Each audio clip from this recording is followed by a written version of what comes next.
इस उद्धार की अनिवार्य शर्त है। अगर ये शर्तें पूरी नहीं की गईं तो आप कभी भी स्वर्ग के दरवाजे में प्रवेश नहीं कर सकते, और चाहे आप कितनी भी चर्च जाएं या यीशु पर विश्वास करें, इस धरती पर उद्धार का अनुभव नहीं कर पाएंगे। इसीलिए आप प्रतिज्ञा की भूमि में प्रवेश नहीं कर सकते। आप प्रतिज्ञा की भूमि में प्रवेश नहीं कर सकते, उस भूमि में बहने वाले दूध और शहद का स्वाद नहीं ले सकते, और जीवन भर जंगल में रहने के बाद शायद मृत्यु के समय किसी प्रचारक के संदेश के माध्यम से जो आपने पहले सुना है उसे स्वीकार करके स्वर्ग जा सकते हैं। लेकिन इस धरती पर आप भगवान के राज्य का अनुभव नहीं कर सकते। इसलिए उद्धार की एक अनिवार्य शर्त है। अगर ये शर्तें पूरी नहीं की गईं तो चाहे आप कितने भी लंबे समय तक विश्वास जीवन जी लें, आप इस धरती पर भी भगवान के राज्य का अनुभव नहीं कर सकते। तो फिर आप स्वर्ग की आशा कैसे कर सकते हैं? इसीलिए भगवान ने इस धरती पर अपने राज्य का अनुभव करने और स्वर्ग के नागरिक के रूप में जीने के लिए अद्भुत शर्तें यीशु मसीह के माध्यम से पूरी की हैं। और जो इसे स्वीकार करते हैं उन्हें क्या आशीर्वाद मिलता है? नया जीवन, नया जन्म, पुनर्जन्म का यह अद्भुत आशीर्वाद मिलता है। और पुनर्जन्म लेने वाले के साथ भगवान एक वाचा का संबंध स्थापित करते हैं, तुम अब मेरे लोग हो। और वह कहता है, अब मैं तुम्हारी जिम्मेदारी लूंगा, चिंता मत करो। चाहे तुम गिरो या टूटो, जब तुम यीशु से मिलोगे तो तुम्हारे पापों का खुलासा और भी अधिक हो सकता है। क्यों? शैतान चुप नहीं बैठा है। फिर भी अगर मैं तुम्हारी जिंदगी को सुबह की किरणों की तरह नीचे गिरा दूं तो भी मैं तुम्हें मजबूती से पकड़कर उठाऊंगा। उस वाचा के माध्यम से मैं कहता हूं कि यह उद्धार तुम खुद नहीं कर सकते, मैं इसे अवश्य पूरा करूंगा। इसलिए अगर भगवान ने हमें बुलाया है तो भगवान हमें धर्मी बनाएंगे और हमें महिमामय बनाएंगे। यह अद्भुत उद्धार की अनिवार्य शर्त है, और यह है रोमियो 9। यह रोमियो 10:9 एक अनिवार्य शर्त है। इस स्वीकारोक्ति के बिना आप निश्चित रूप से स्वर्ग नहीं जा सकते, और फिर आप स्वर्ग के जीवन का अनुभव नहीं कर सकते। इसलिए चाहे आप 10 साल या 20 साल तक विश्वास जीवन जी लें, जब तक उद्धार का केंद्र आप हैं, आप मेहनत करते रहेंगे और थक जाएंगे। इसलिए मैं नहीं जी रहा, बल्कि मेरे अंदर कौन जी रहा है? यीशु ही जी रहे हैं। ये कितना अलग है ये आप नहीं जानते। एक ही आशीर्वाद होने पर भी वह अलग होता है। केंद्र बदल जाता है, केंद्र। इसलिए धीरे धीरे भगवान उस केंद्र बन जाते हैं और हमें पवित्रता और उद्धार के मार्ग पर ले जाते हैं, हमारे स्वभाव के समर्पण के माध्यम से। एक समय ऐसा आता है जब हम फलदायी जीवन जीते हैं। फल क्या है? मैं पूर्ण प्रभुत्व के सामने समर्पण करता हूं। तो यीशु क्यों मरा और फिर जी उठे? यह सवाल से शुरू होता है। यीशु ने क्यों मरा और फिर जी उठे? तो आप सभी जानते हैं, यह प्रभु बनने की कोशिश कर रहा है। आइए हम रोमियो 14:9 को एक बार देखें। जब मैं इस वचन पर ध्यान कर रहा था, सोच रहा था, तो मैंने कहा हाँ, यह सही है। हमारा पहला जन्म है। जब मैं अपने जीवन का मालिक होता हूं तो शाप क्या होता है? इसलिए यह बहुत ही गंभीर है। मैं भगवान के साथ पूरी तरह से जुड़ा हुआ हूं, इसलिए वे भगवान की चीजों को प्राप्त नहीं कर पा रहे हैं। आप सभी के लिए यीशु को प्रभु के रूप में स्वीकार करना हमारे जीवन में दी गई सबसे बड़ी उपहारों में से एक है, और वह है पवित्र आत्मा के साथ संवाद करते हुए जीने की क्षमता। जब आप यीशु को स्वीकार करते हैं और अपने दिल में उन्हें प्रभु के रूप में स्वीकार करते हैं, तब वास्तव में एक आशीर्वाद होता है। अब मैं अपनी चिंताओं, परेशानियों और समस्याओं को प्रभु के सामने रख सकता हूं और पवित्र आत्मा के माध्यम से मार्गदर्शन प्राप्त कर सकता हूं। इसलिए यीशु को प्रभु के रूप में मानना केवल एक साधारण घटना नहीं है। यीशु ने क्रूस पर मरे और फिर जी उठे, यह सब नहीं है। यीशु का प्रभु बनना का मतलब है कि आप उन्हें पूर्ण प्रभुत्व के रूप में स्वीकार करते हैं, उन्हें मानते हैं और उनका अनुसरण करते हैं। तो इसका मतलब क्या है? मेरे जीवन भर मैंने जो मूल्य प्रणाली और अनुभवों के साथ प्रभु बनकर जिया है, ये तो नहीं हो सकता। ये तो नहीं हो सकता। नकारात्मक भावनाएं, कभी कभी चोट की भावनाएं, सब कुछ हम प्रभु के सामने सौंप सकते हैं। तो प्रभु बनने का मतलब क्या है? यह मूलभूत शासन और नियंत्रण को स्वीकार करना है। तो प्रभु शासन करते हैं, तो कृपया आप हमारे परिवार, हमारे राष्ट्र और हमारे जीवन पर शासन करें और नियंत्रण रखें। यह प्रभुता है। तो रोमियो 14:9 का मतलब क्या है? यीशु को मरकर जीना होगा, तभी वह प्रभु बनेंगे और पुनर्स्थापना होगी। क्योंकि अगर पुनरुत्थान नहीं है तो प्रभुता नहीं हो सकती। क्यों? पुनरुत्थान केवल यीशु का पुनरुत्थान नहीं है, पुनरुत्थान है। नई जन्म की अद्भुत शक्ति को यीशु ने मृत्यु की शक्ति को तोड़कर और पुनर्जीवित होकर घोषित किया है कि अब मैं तुम्हारा प्रभु हूं। घोषणा। क्या आप जानते हैं कि आप गुस्से में हैं? क्या आप गुस्से में हैं? यह इसलिए है क्योंकि प्रभुता को स्वीकार नहीं किया गया है। अगर प्रभुता को स्वीकार किया जाए तो आप तुरंत अपनी सारी जिंदगी सौंप सकते हैं, और इसे सौंप कर देखिए, तो फिर हम अद्भुत चीजों का अनुभव करते हैं और भगवान की कार्यवाही को देखते हैं। C.S. इस तरह से व्यक्त करते हैं, अगर हम यीशु को प्रभु के रूप में सेवा नहीं करते हैं तो अनिवार्य रूप से कुछ और हमारे जीवन का प्रभु बन जाएगा। इस बारे में चेतावनी दी गई है। यदि आप यीशु को पश्चाताप नहीं करते और अपने दिल के स्वामी के रूप में उन्हें नहीं स्वीकार करते तो चाहे आप कितनी भी चर्च जाएं, कोई और चीज आपके जीवन का स्वामी बन जाती है। तो क्या इसका मतलब है कि जब यीशु क्रूस पर मरे तो उन्होंने हमें छोड़कर हमारे प्रभु बन गए? जब वह क्रूस पर मरे तब आप हमेशा इसका उच्चारण करते हैं। यह जन्म का रहस्य और पुनर्जन्म का रहस्य है। यह दूसरे धर्मों से अलग बात है। जब यीशु मरे तो वह अकेले नहीं थे जो मरे।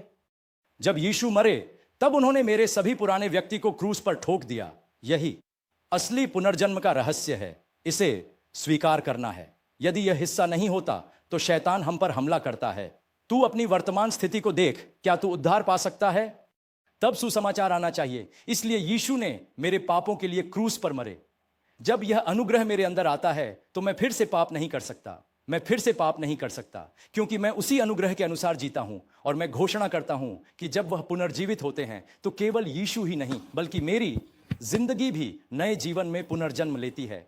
यह जन्म का रहस्य है। यह पुनरुत्थान में है। इसलिए जब हम विश्वास करते हैं कि उसने हमें जीवित किया तभी सृष्टिकर्ता हमें अपने बच्चों के रूप में स्वीकार करते हैं। वह हमें बच्चों के रूप में अपनाते हैं। चाहे मैं कितनी भी कहूं कि आप मेरे प्रभु हैं, मेरी पहली जन्म कभी भी यीशु के साथ एकीकृत नहीं हो सकती। मैं चाहे कितनी भी बार कहूं कि आप मेरे प्रभु हैं, इसका क्या मतलब है? यीशु को मेरे राजा और प्रभु के रूप में स्वीकार करना होगा और इसके लिए उनकी स्वीकृति की एक ही शर्त है। आपको यह विश्वास करना होगा कि उसने हमें जीवित किया। यह है सुसमाचार। सुसमाचार। मैं इस हिस्से के स्पष्ट होने के लिए आपको आशीर्वाद देता हूं। जब यीशु प्रभु बनते हैं तभी हम शैतान की शक्ति से मुक्त होते हैं।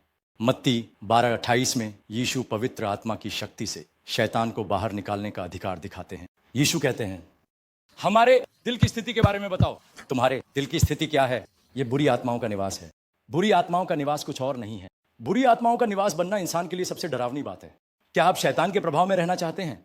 शैतान का प्रभाव कुछ और नहीं है। ईर्ष्या करना, हत्या करना, व्यभिचार करना, चोरी करना, बुरी बातें करना और जीवन भर टूटते रहना। पति पत्नी को एक साथ प्यार करते हुए एक दूसरे के साथ जीना चाहिए और बच्चों के साथ संबंध में भगवान के राज्य का अनुभव करना भगवान की इच्छा है। लेकिन यदि हम शैतान के प्रभाव में हैं तो हमारा जीवन हमेशा झगड़े, विभाजन, विवाद, ईर्ष्या और जलन से भरा रहेगा। टूटते हुए परिवार यह जीवन नहीं है बल्कि इसे चुनना होगा।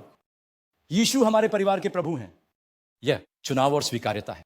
यहां एक अद्भुत परिवर्तन है और पहला क्या है? इसे दोहराए। जीवन का केंद्र बदलता है। इसलिए प्रेरित पौलुस गलातियों 2:20 के माध्यम से कहते हैं, मैं अब जीवित नहीं हूं बल्कि वह मुझ में जीवित है। यह अद्भुत उद्धार है जिसमें मैंने अपने जीवन में जो कुछ भी किया उसे प्रभु के हाथों में सौंपने का आशीर्वाद मिला है।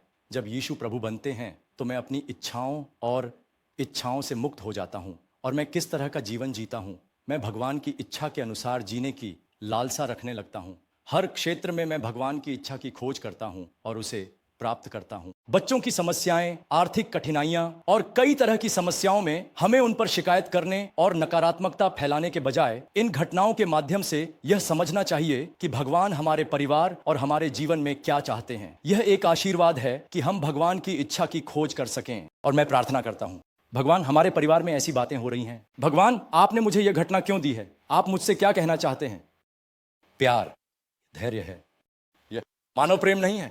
प्रभु का आना मतलब है कि एक पूर्ण प्रेम का स्रोत मेरे अंदर आया है। प्यार के स्रोत को जो आशीर्वाद दिया जाता है वह है धैर्य। उस धैर्य के माध्यम से यदि हम जान पाते हैं कि भगवान की भलाई और प्रसन्नता की इच्छा क्या है तो कृपया हमें बताएं। लेकिन मानविक भावनाओं में एक व्यक्ति सहन नहीं कर सकता। ये एक छोटी सी चीज होनी चाहिए, भगवान की मार्गदर्शन होना चाहिए। लेकिन अगर हम शरीर के अनुसार जीते हैं, क्या आप जानते हैं कि हम किससे जीते हैं? हम भावनाओं के अनुसार जीते हैं। अपने स्वभाव के अनुसार जीना चाहिए, अपने गुस्से के अनुसार जीना चाहिए, अपनी इच्छाओं के अनुसार जीना चाहिए। लेकिन जब हम भगवान को अपने प्रभु के रूप में स्वीकार करते हैं तो हमारा केंद्र बदल जाता है। इसलिए हम भगवान से पूछते हैं। यह है आप सभी, मैं एक बहुत महत्वपूर्ण बात कह रहा हूं। उस समय बिना चोट खाए भगवान उनके जीवन पर शासन करते हैं। वह शासन करते हैं। आमीन। छोटी छोटी चीजों के लिए भी हम भगवान की इच्छा को खोजते हैं। इस मार्ग को यहोवा के हाथ में सौंप दो तो वह हमें पूरा करेंगे। हर चीज में उन्हें मान्यता दें तो वह मेरे मार्ग को मार्गदर्शित करेंगे। जीवन का केंद्र बदल जाता है। क्या आपका केंद्र बदल गया है? क्या आप लोग समस्याओं के सामने उन समस्याओं को प्रभु के सामने रखते हैं? वह व्यक्ति अब यीशु को अपने जीवन का स्वामी मानकर जी रहा है। आमीन, है ना? यह दूसरा है, किसी भी स्थिति में फिर से उठने की ताकत देता है। यीशु को अपने जीवन का स्वामी मानना, इसका मतलब है कि पूर्ण प्रेम मेरे अंदर प्रवेश कर रहा है।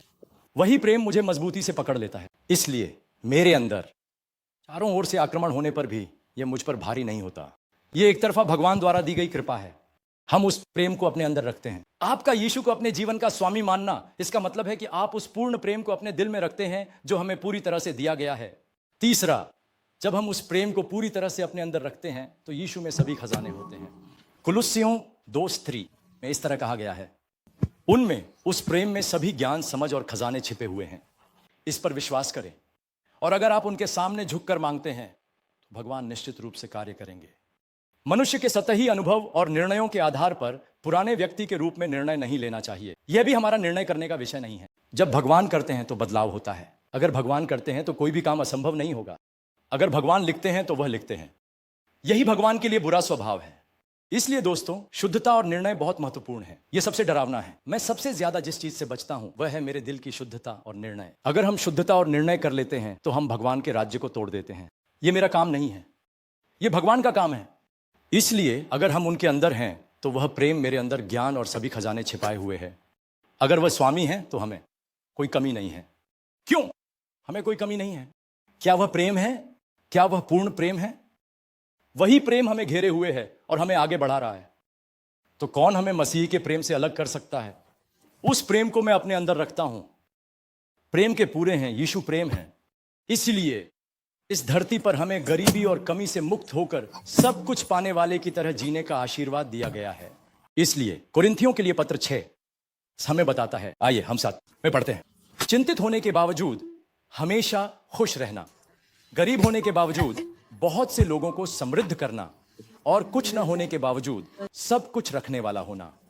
यह वास्तव में यीशु के पूर्ण प्रेम का आशीर्वाद है जो उन लोगों को दिया जाता है जो यीशु को अपने दिल का स्वामी मानते हैं।